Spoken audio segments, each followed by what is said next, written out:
So I grew up homeless in New York City. I grew an online coaching business to 7 figures from scratch, and then I sold it. What did I do after? Stay tuned in this video to find out. Alright, if only Father Time had the patience of Mother Nature. If only I was wiser when I first discovered paper. If only Martin Luther never stayed at the Lorraine Hotel, should he still be alive and well? Shout out my nigga Yo Gotti, that's my Memphis connect. He always put his niggas on, and so I give him respect. My right wrist Audemars, left wrist to protect. All right, what's up guys? Welcome back to the YouTube channel here. And in this video, I'm gonna follow up the video that came before this one, which was, as you can see here, part 1 of how I went from growing up homeless in New York City to stumbling into the online business world and then scaling my online coaching business to 7 figures and then selling that business about 8 months ago. At the time of recording this, it's March of 2022. And in this video, guys, I wanna share with you what I decided to do after, right? You're probably wondering, well, okay, you sold your business, what did you do then? So I'm gonna get into all the nitty gritty, all the details, all the goodies in this video. And hopefully, again, guys, my goal with this video and ultimately with this channel is to just share my journey. And maybe it inspires you, maybe it gives you an idea, maybe you just get entertained by it, whatever floats your boat. Either way, my goal here on this channel, again, is really to just share, provide as much value as I possibly can. I have nothing to sell on this YouTube channel. I don't make these videos because it's a business of mine or an income stream. I literally just do this for fun, and it's kind of just a passion of mine to share my life experiences. So with that said, guys, let's go. All right, so guys, like I talked about in the last video, I grew up homeless in New York City, talked all about that journey and that experience. I stumbled into the online business world, scaled my online coaching business to about 7 figures, or to multiple 7 figures rather, sold it in August of 2021.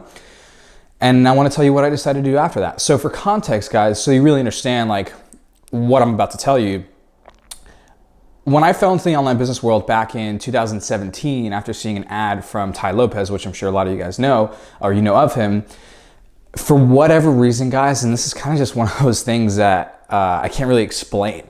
It's just, for whatever reason, I've always felt drawn to marketing since entering the online business world.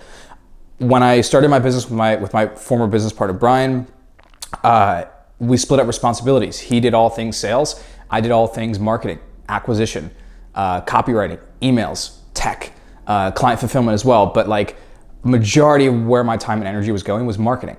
And it wasn't like what do I really love to do? And then broke it down, pros and cons. It was kind of just like, I really enjoy marketing. That's it. And I didn't really know why.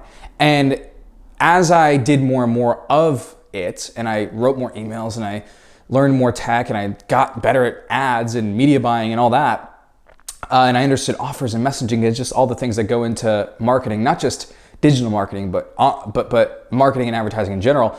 As I went further and further down that rabbit hole, I literally just loved it more and more. Like the more I did it, the more I wanted to keep doing it. And it wasn't like a thought, I really like to do this, I'm gonna keep doing it. It was more just like a happening. Like it just kept flowing, I guess, that way. Like I just wanted to keep doing it more and more. And so in addition to wanting to keep doing it, I wanted to keep learning and getting better. And what I realized, guys, after I sold my business, I actually had a conversation with a mentor of mine, kind of like a life mentor, who's really just helped me through so many different scenarios and situations of the past few years. And he asked me a really profound question. And he said, if you take out the need to run your own business, be the CEO, be an entrepreneur, if you remove that and you just ask yourself, what is it that you want your life to look like? Like, what are the things you want to be doing? Not the title, not how it's set up, just what are the things you really enjoy about the work you do and what would you want to be doing in an ideal scenario? When he asked me that question, I realized like, wow, I don't want to do anything else other than marketing.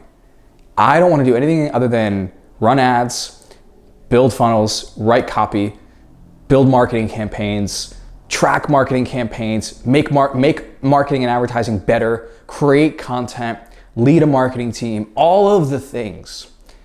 I don't want to do anything other than that. I don't want to sell. I don't want to run a sales team.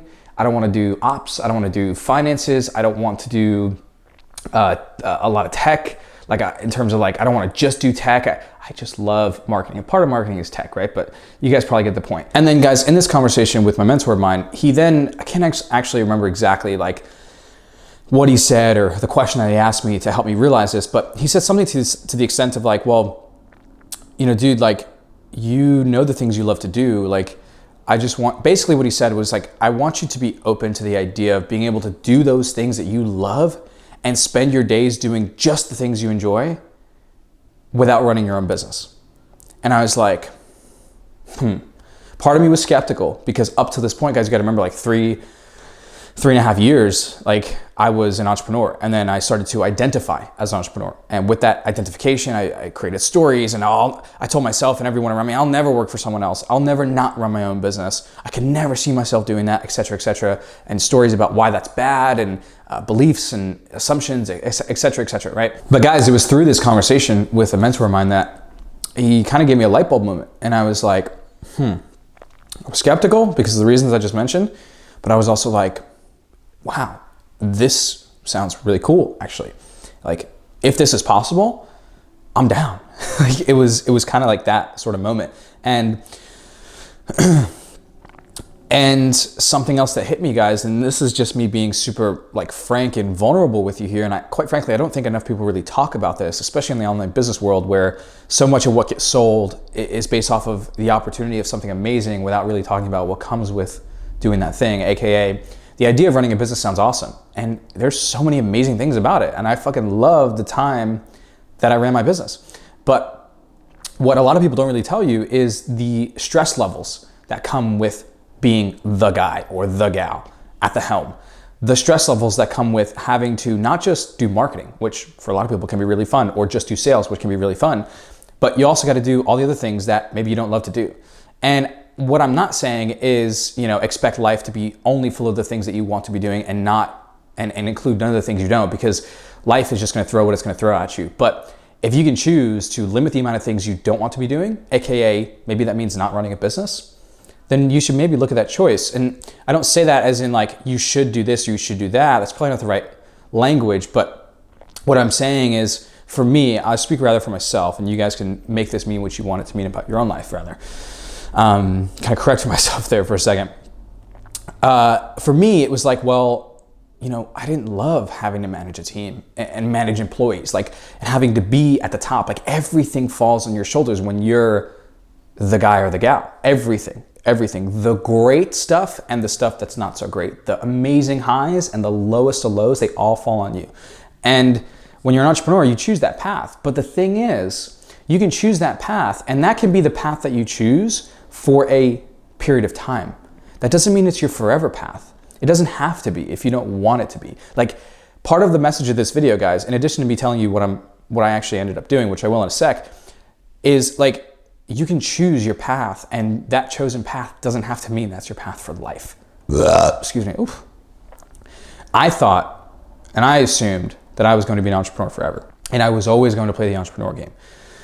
And part of the reason why I thought that was because I was told that was the way it is when you're an entrepreneur. Like, that's it, right?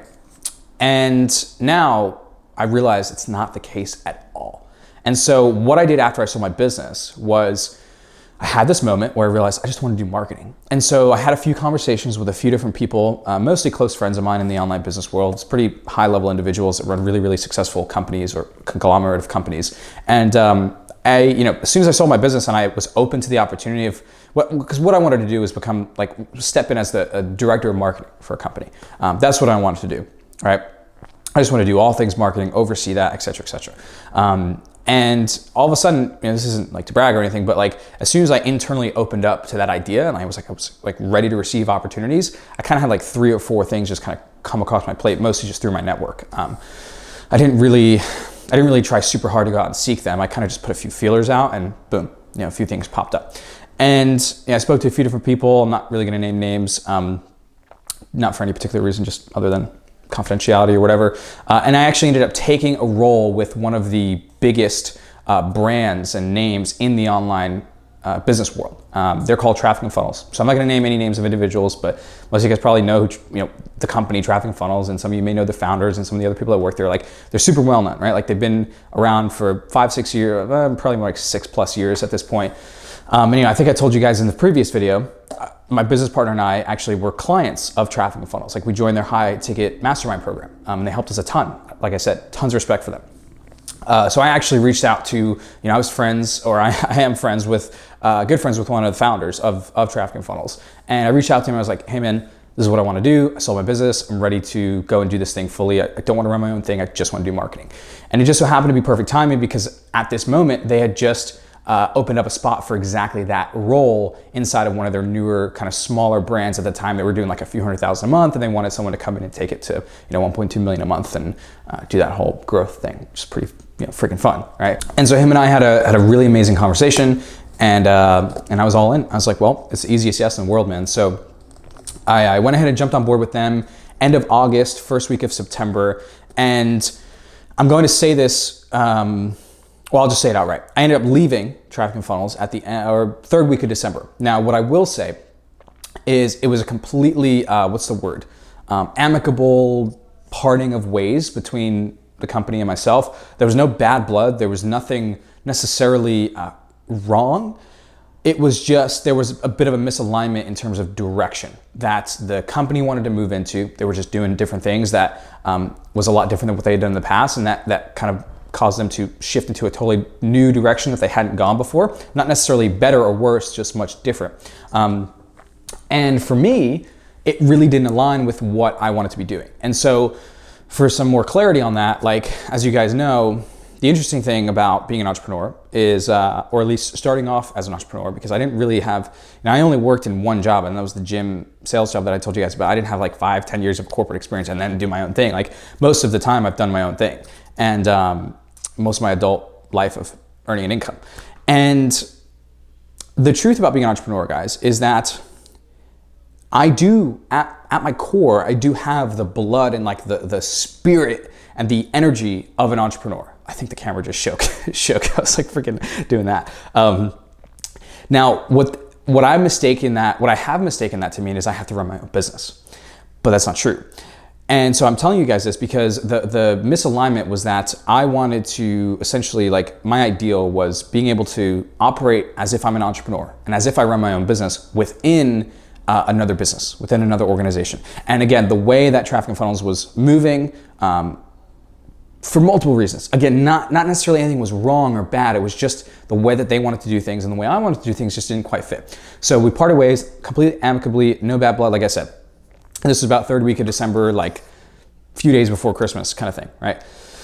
And so I leave there and I have about a week and a half to 2 weeks of just no work time, like free space to kind of go inward, reflect, think about what I want to do next, etc. And it was interesting because this time period felt like the same time period as after I had sold my business, where I didn't really know what I was going to do next. It was very up in the air, but same exact thing happened. As soon as I opened up internally to more possibilities and really just like reminding myself and the like reinforcing the knowing that the right opportunity and the right vehicle is out there for me. Just because it wasn't Traffic and Funnels doesn't mean it doesn't exist, right? And so the same kind of thing happened where multiple opportunities kind of came to me, really, just through my network again. And my old business partner reached out to me, Brian, and actually no, sorry. I reached out to him, and I reached out to him as a friend, not as like a, hey dude, can you help me out? It was more just like, hey man, I want to give you a life update. I actually stopped working with Traffic Funnels, and I'm gonna see what I want to do next. And in that conversation, he was like, well, hey man, we actually have a spot on our marketing team. And for those of you that don't know, my business partner, Brian, runs Remote Closing Academy, which is a company that is under the brand of Closers.io. And Closers.io, which is like the main kind of company, is owned by Cole Gordon. Some of you guys may know him. He is probably the most well-known and most renowned sales trainer in the online marketing and online business world. He's, Cole's a freaking... He's a beast. He's done sales training and trained the sales teams of basically all of the big names in the online world. You name them, Cole's probably personally trained their sales team and probably has them on speed dial. Like it's really cool. And so Brian runs that company. He's like, hey man, we actually have a spot in our marketing team. And I was like, interesting. I was open to it, but I was skeptical, right? Because I really wanted to make sure that I found the right opportunity this time around. And so Brian and I had a few conversations, probably about 2 or 3 individual conversations over the course of another week or so. So it was really about like 2.5, 3 weeks of me not working, really, which was kind of an interesting time because for a lot of entrepreneurs, not working and not I'll speak for myself. Again, for me personally, not putting my energy into work and work that I really love and really enjoy, I find that really hard. I find that really hard to not be doing that. Similarly as like, I find it really hard to not be working out and going to the gym because I just love to do it. And so it feels like I'm being deprived of it. Or it's like that itch. Like I really want to do it. Like I love to do it. And so I went about 3 weeks feeling that, which was interesting, you know? But anyways, I had a few conversations with him, and then I had about 1 to 2 conversations with Cole himself. Talked a bit about the opportunity, what they had going on, what they were looking for, etc. And it was honestly a perfect fit. Like it couldn't be more of a perfect fit. I took the offer, I took the role, and I officially started with Closers.io back in beginning of January, so literally Jan 1. And the funny thing is, guys, originally I came onto their team really with 90 to like 95% of my expectation and of my energy and focus to be put into creative. Meaning like I was coming on board because they needed help creating new ads, like on-camera ads for the different platforms that we currently run ads on, organic content, Instagram Reels, TikTok Reels, YouTube videos, podcasts, etc. And I came on, and that was kind of where I was putting my energy and focus into for the first about 1.5 to 2 weeks. And then things kind of took a big turn for the better, really. So there were some changes that took place within the kind of personnel side of the marketing team. And because of the changes that were made, a spot opened up for basically not just a marketing person, but the media buying for the entire company of Closers.io. Now for context, guys, Closers.io again is more of like not the holding company, because that's not correct, but it's more like the overarching brand. And then within Closers.io you have like Remote Closing Academy, which is a business to consumer offer where we help people become certified as a online high ticket sales rep and land their first gig within about 30 to 60 days. Number 2, within Closers.io is also Sales Team Accelerator, which is a B2B sales recruitment and training offer where we actually go out and like done for you, go get you sales reps and train them and onboard them and help you manage the team, etc. And then lastly, we also have a side of the business, which is recruiting. Like we actually recruit sales reps that we then place for our B2B Sales Team Accelerator clients. So there's 3 brands within Closers.io. And an opportunity opened up to run and personally manage all of the media for all 3 brands. And I just instantly jumped on it because I was like, this is exactly what I want to be doing. Now, what's interesting, guys, is I have a fair amount of experience running ads. Like when I used to run my own business, I was the only person doing ads, right? And so like I had literally personally managed probably about 950 grand to almost $1 million of our own money, like our own cash over the course of about 2-ish years, 2.5 years that we spent on ads. Like that's not like, you know, managing ads for other clients. And that was our own personal money. So I knew a fair amount about Facebook ads specifically and a little bit about YouTube. However, I still knew that I had a lot to learn. And so going into it, I was like, well, I know some stuff, but I also know that there's plenty for me to learn. So it was honestly just like the perfect blend of like getting to take on a ton of responsibility and a level of responsibility that I've never really had. Because guys, even in our old business, like the maximum amount that we ever spent on ads in a month was probably like 55 grand, which might sound like a lot, right? And like for, you know, the average person, that is a lot of money, right? But realistically, guys, most of our months we were spending like between 20 and 30 grand, which was anywhere between like 800, 750 to like 1,000 to 1,200 bucks a day, which again, might still sound like a lot, but in the grand scheme of like the online business world, it's not that much. You got brands spending hundreds of thousands, some even millions of dollars a month on advertising. So I still knew that there was plenty for me to learn. And so I just dove right into the deep end. I was like, let's just go, let's just do it. And so guys, I know I'm getting into a lot of detail here, but this is just kind of me sharing. And so zooming out for a second, essentially what I did is I took on another role, another opportunity with arguably one of the top, or not arguably, like for sure, one of the top brands and names in the space, Closers.io, Cole Gordon. Like, quite frankly, guys, like we're right there at the top of the food chain with some of the best because we're just really, really good at what we do. And so right now, without getting into numbers, I am personally managing still and going to continue to do so for a while, all of the media and the advertising spend for all 3 brands and across all 3 brands. It's a lot of money. I'm not going to get into numbers, but it's It is a lot of money that we spend every single month on ads across all three brands. And again, I'm at the helm of that, and it's amazing because I'm getting to learn so much. And to kind of wrap this video up, guys, a couple things. One, just so that you guys know, going forward what to expect from this channel. I love marketing. I love advertising, copywriting, all of those things. So if you run a business, if you currently run an online business or even a brick and mortar business, I'm going to be sharing a lot on this channel going forward that you're going to find massively helpful and massively instantly applicable into your business and into your marketing efforts specifically. Obviously, I'm probably going to share other personal stuff like my journeys with traveling over the last year or so and what it was like traveling while running a business and my relationship and how that's evolved over the past year and a half or so and how that happened. And probably, again, I'm going to share some personal stuff, but the meat and potatoes of what I'm going to be sharing on this channel is going to be what I love to do and what I love to talk about. Now, obviously, I'm not going to give away all the secret sauce and all the little like golden nuggets that I know of and that I've learned from Cole personally that we use in Closers.io, but I'm going to give you guys a lot. Like, I can promise you that. And again, if you follow me here, you stick with me on the channel, like I'm going to give you guys stuff that you can watch a video and go out and use it right away inside of your marketing, no matter what kind of business you run. This is going to encompass basically almost any kind of business, because the principles of marketing and advertising remain the same no matter what industry you're in. Granted, maybe a few like one-off miscellaneous industries, but for the most part, 95% of you guys are going to be able to take what I'm going to share with you on this channel and use it and implement it inside of your business to make your marketing efforts that much more profitable. That's number one. Number two, if you're watching this, you're following me, and you're either currently an entrepreneur or looking at, thinking about becoming one or whatever that means for you, right? Just know that there's nothing wrong with being an entrepreneur. There's nothing wrong with not being an entrepreneur and working inside of another organization.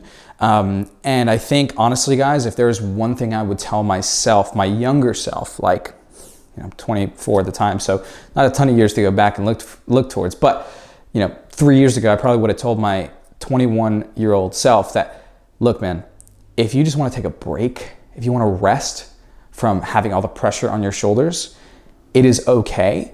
And that there is some real power that you probably can't even fathom in pausing the whole being an entrepreneur thing and actually going and working for and with inside of an organization that already has all that figured out. They're successful, they have a track record, they're doing great things, and that you can learn a lot from. There's some real power in that. Again, I don't think this is something that enough people in our space, in this online business and entrepreneurial world, really talk about. Like, there's some real power in that, and you never know the kind of people you're going to meet, the kind of mentors you're going to come across and learn from, and the relationships you're going to build. There's just a lot of intangibles that come with taking that route.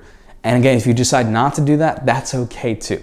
It's all okay, obviously. But anyways, guys, this is a bit of a long video, so I hope that you maybe took something from this, found this inspiring, found this helpful at all, if you're an entrepreneur trying to figure out what you want to do.